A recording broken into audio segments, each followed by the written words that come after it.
Hey, if you're thinking about buying a 55 plus place in Bucks County, stick around. I'm going to give you some pros and cons, including a con that could cost you tens of thousands of dollars.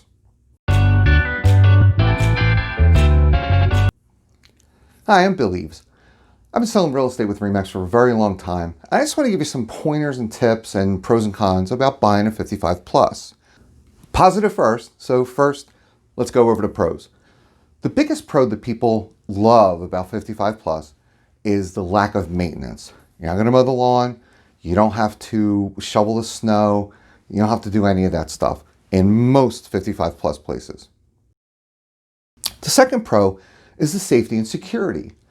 Most of these places only have a few entrances and exits, and it's not like a normal neighborhood.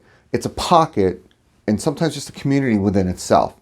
So there's a lot more security there, and most of them do have a fence of some type running around them. The third thing is the peer community.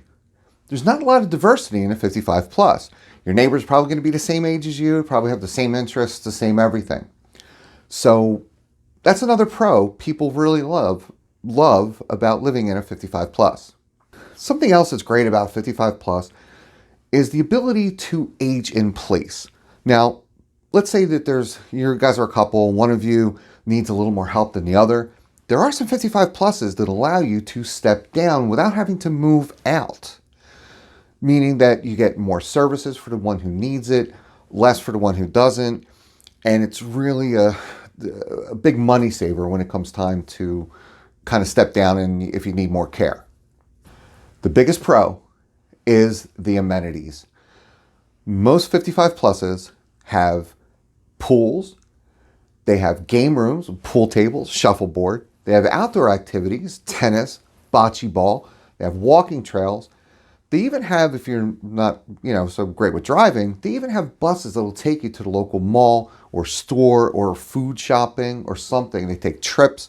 There's a lot of stuff they do there. They have community rooms, and the pools, indoor and outdoor, for most of them, you can bring your children, grandchildren, if you want to. So some of them have membership fees. There's a lot of different things with them, but the amenities is what people really love. Community rooms, I can go on, and each one's a little bit different. Now the cons. The first thing people don't like and complain about are the HOA fees, a homeowners association, or condo fees if you happen to be in a building that's a condominium. You still pay taxes, you still pay property taxes, you still pay municipality or county or whatever it is you're paying. You still have those taxes and you have an association fee. So the cost of living can be a little bit higher if you are already living in a house that's already paid off. The cost of this may go up a little bit. What comes with an HOA is not only the fees, but the rules. There's a lot of things you can't do if you're in an HOA.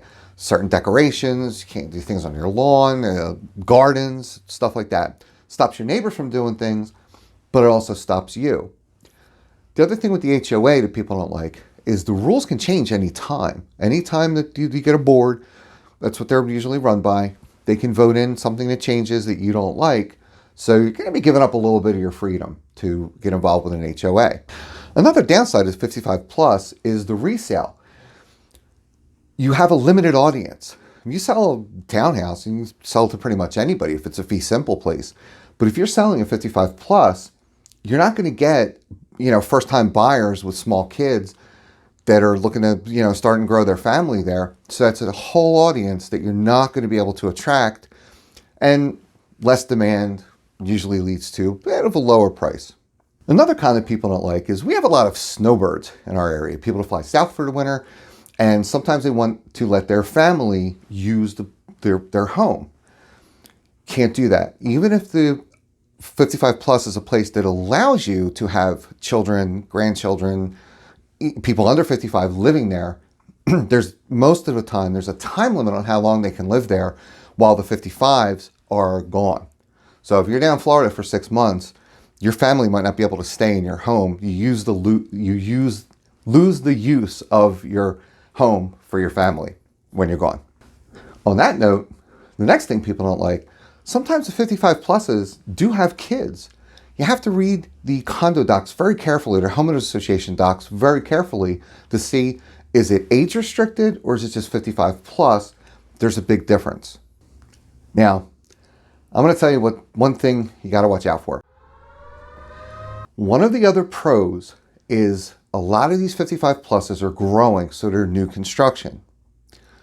Now, the con with that and the dangerous part of that is there's not one builder that I know that I've ever worked with that will allow you to purchase a place contingent on selling the house that you have.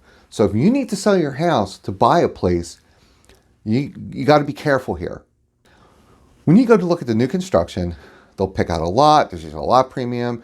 You have, over the course of the next 8 months, you're going to pick out your kitchen cabinets, your faucets, your handles, all kinds of different stuff. It's fun. It's a blast. Pick out floors. You want the walls painted. That's all great. But to do that, you're going to have to put down deposit money. It's usually pretty significant. We're going to $10,000, maybe $20,000 is what they normally require, if not more. Sometimes it's set up in a couple different deposits.